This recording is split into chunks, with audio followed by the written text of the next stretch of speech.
Hi hello friends, ಇವತ್ತು ಗುರುವಾರ ಆಗಿರೋದ್ರಿಂದ ನಾನು ಮತ್ತು ನಮ್ಮ ಹಸ್ಬೆಂಡು ಹೊನ್ನವ ಮಂತ್ರಾಲಯಕ್ಕೆ ಹೋಗಿ ಬರೋಣ ಅಂದ್ಕೊಂಡು ಹೊರಟ್ವಿ. ಇದು ಅಡ್ರೆಸ್ ಬಂದು Magadi road near by Tavarekere ಹತ್ರ ಇರೋದು. ನಾವು ಆಲ್ರೆಡಿ ಬಂದಾಗಲೇ 11:40 ಆಗಿತ್ತು. ಸೊ ಆಲ್ರೆಡಿ ತುಂಬ ವೆಹಿಕಲ್ಸ್ ಪಾರ್ಕ್ ಆಗಿತ್ತು. ನಮ್ಮ ವೆಹಿಕಲ್ಸ್ನು ಪಾರ್ಕ್ ಮಾಡಿ ಹೊರಟ್ವಿ. ಸುತ್ತ ನೋಡಿ ಎಲ್ಲ ಅಂಗಡಿಗಳಾಗಿದೆ. ಯಾರು ಟಿಫನ್ ಮಾಡಿಲ್ಲ, ಟಿಫನ್ ಸಿಗುತ್ತೆ ಇಲ್ಲೇ ನೋಡಿ. ಪರ್ಚೇಸಿಂಗ್ ಮಾಡೋರೆಲ್ಲ ಹೊರಗಡೆ ತುಂಬ ಇದೆ.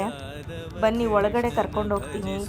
ಇದು ಹೊರಗಡೆ ಈ ಥರ ಕಾಣಿಸುತ್ತೆ ಹೊನ್ನವ ಮಂತ್ರಾಲಯ. ಬನ್ನಿ ಒಳಗಡೆ ಯಾವ ಥರ ಇದೆ ಅಂತ ನೀವೆಲ್ರಿಗೂ ತೋರಿಸ್ತೀನಿ. ನೋಡಿ ಫ್ರೆಂಡ್ಸ್, ಒಳಗಡೆ ಈ ಥರ ಇದೆ. ತುಂಬ ರಶ್ ಇದೆ ನೋಡಿ. ಎಲ್ಲರೂ ದೀಪ ಹಚ್ಚುತ್ತಿದ್ದಾರೆ ನೋಡಿ. ಸುತ್ತ ಎಷ್ಟು ಜನ ಇದ್ದಾರೆ ಅಂದರೆ 11:40 ಆದ್ರೂ ಇಷ್ಟು ಜನ ಇದ್ದಾರೆ. ಇನ್ನು ಬೆಳಿಗ್ಗೆನೇ ಬಂದುಬಿಟ್ಟಿದ್ರೆ ಇನ್ನೆಷ್ಟು ಜನ ಇರ್ತಿದ್ರು. ಆ ರಾಯರ ದರ್ಶನ ಮಾಡೋದೇ ಒಂದು ಸೌಭಾಗ್ಯ ನಮ್ಮದು. ಇಲ್ಲಿ ಏನು ಸ್ಪೆಷಲ್ ಅಂದರೆ ಇಲ್ಲಿ ಕಾಯಿ ಕಟ್ಟೋದೇ ತುಂಬ ಸ್ಪೆಷಲ್. ಇಲ್ಲಿ ನಾವೇನು ಹರಕೆ ಕಟ್ಕೊಂಡು ಇಲ್ಲಿ ಬಂದು ಕಾಯಿ ಕಟ್ತೀವೋ ಅದು ನಮಗೆ ತುಂಬ ಒಳ್ಳೆಯದಾಗುತ್ತೆ. ನೋಡಿ ಫ್ರೆಂಡ್ಸ್, ಎಷ್ಟು ಜನ ಕಾಯಿ ಎಲ್ಲ ಕಟ್ಟಿದ್ದಾರೆ, ಎಷ್ಟು ಬೇಡ್ಕೊಂಡು ಅವರು ಕೂತಿದ್ದಾರೆ ನಮಸ್ಕಾರ ಮಾಡಿಕೊಂಡು, ಆ ರಾಯರನ್ನ ನೆನೆಸ್ಕೊಂಡು. ನೋಡಿ ಹಾಗೆ ಎಷ್ಟು ಕಾಯಿ ಕಟ್ಟಿದ್ದಾರೆ, ಯಾವ ಥರ ಎಲ್ಲ ಕಟ್ಟಿದ್ದಾರೆ ಅಂತ ನೋಡ್ಕೊಂಡು ಬರೋಣ ಬನ್ನಿ.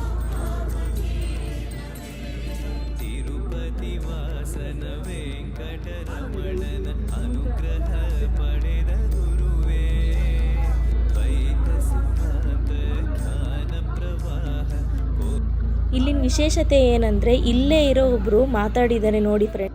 ಹೇಳಿ ಅಮ್ಮ. ಹಚ್ಚಿದ್ದಾರೆ, ಕಟ್ಕೊಂಡು ಹಚ್ಚಿದ್ದಾರೆ. ಅದು ಏನು ಯಾರು ಏನು ಮಾತಾಡೋದಾಗಲಿ ಮಾಡೋದಾಗಲಿ ಏನು ಮಾಡಲ್ಲ. ಅದು ರೈಸ್ ಆಗಿದ ತಕ್ಷಣ ಅದೇ ಆಫ್ ಆಗುತ್ತೆ. ಹೌದಾ? ಅದು ಹಚ್ಚಿರೋದು ಹೇಗೆ ಹಚ್ಚಿದ್ದಾರೆ? ಕರ್ಪೂರದಲ್ಲಿ ಹಚ್ಚಿದ್ರು ಅಷ್ಟೇ. ಪೂಜೆ ಮಾಡಿ ಪೂಜೆ ಮಾಡಿದ್ರೆ ಕರ್ಪೂರದಲ್ಲಿ ಹಚ್ಚಿರೋದಷ್ಟೇ. ಅದೇ ಆಫ್ ಆಗುತ್ತಾ? ಪ್ರಸಾದ ಆದಮೇಲೆ ಅದೇ ಆಫ್ ಆಗುತ್ತೆ. ಯಾವ್ದು ಏನು ಮಾಡಲ್ಲ. ಯಾವಾಗ ದೇವರಿಗೆ ನೈವೇದ್ಯ ಮಾಡಬೇಕು.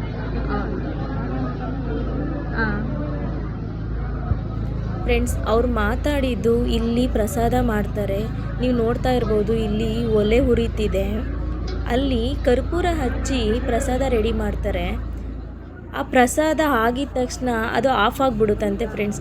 ಇಲ್ಲಿನ ಏನು ಮಹಿಮೆ ಇರ್ಬೋದು ನೋಡಿ ಫ್ರೆಂಡ್ಸ್ ರಾಯರದ್ದು. ನೋಡಿ ಫ್ರೆಂಡ್ಸ್, ಕೊನೆಗೂ ರಾಯರನ್ನ ದರ್ಶನ ಮಾಡಿದ್ವಿ. ಆ ರಾಯರ್ ನೋಡೋದೇ ಒಂದು ನಮ್ಮ ಸೌಭಾಗ್ಯ.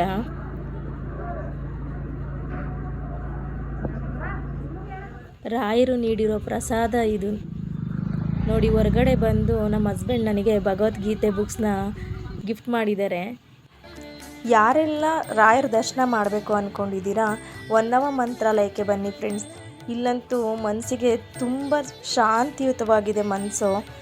ಎಲ್ಲರೂ ಬಂದು ರಾಯರ ದರ್ಶನ ಮಾಡಿ ಫ್ರೆಂಡ್ಸ್. Thank you.